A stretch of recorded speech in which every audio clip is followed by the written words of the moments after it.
When you're planning out a meal, you really need to stop and consider what impact salt is going to make in your meal. And I think just the same way, self-funded healthcare plans need to stop and consider what role they want telemedicine to play in their plan.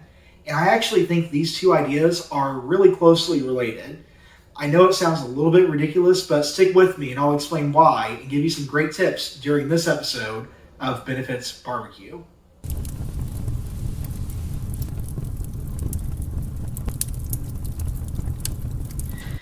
Now first, the important question here is, can you deliver a meal without salt? Absolutely. Just like you can deliver a health plan without telemedicine. There's no law that says you actually have to use it. But just like salt with a meal, most guests expect it. And while you can have a meal without it, you have to be very, very intentional to deliver a full experience without it.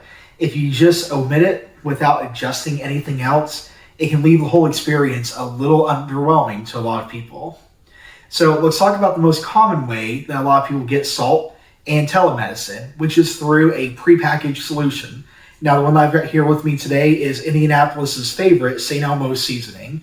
And this is honestly a pretty good solution in a lot of cases. You don't have to think about it. You don't have to measure it. It's just there. And telemedicine solutions are a lot the same way, where it's kind of prepackaged, it's thrown in there. You don't have to deal with it, and it just exists. Now, obviously, in a prepackaged solution like this, I don't get control over what it is, what it does, how much of it there is.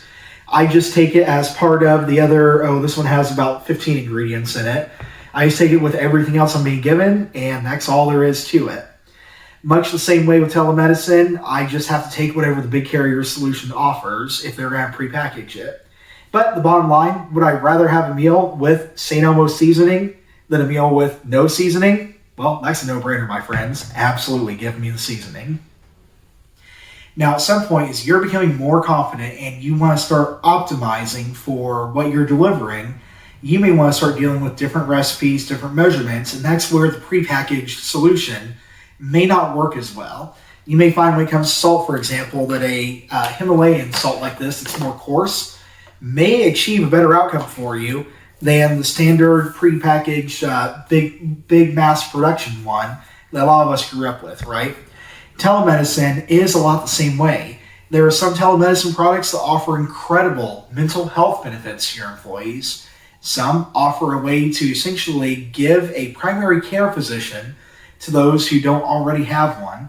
And some even offer dental health for your employees, as hard as that might be to believe. Just like there are loads of different types of salt, there are a ton of different types of telemedicine.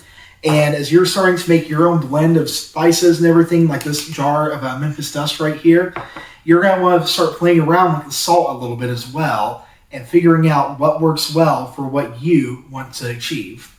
Now, one big warning here is about the dangers of using salt improperly. If you're using a prepackaged solution again, that already has salt 99% of the time, you probably don't want to double it up with more salt on the back end. That can be disastrous and it delivers a really bad flavor.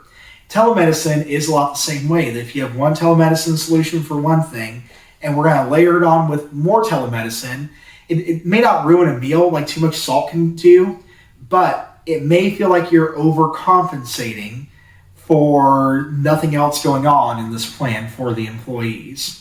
So just like with telemedicine and salt, you need to be careful about what you're putting into your meal and your employees' self-funded benefit plan to deliver the best results.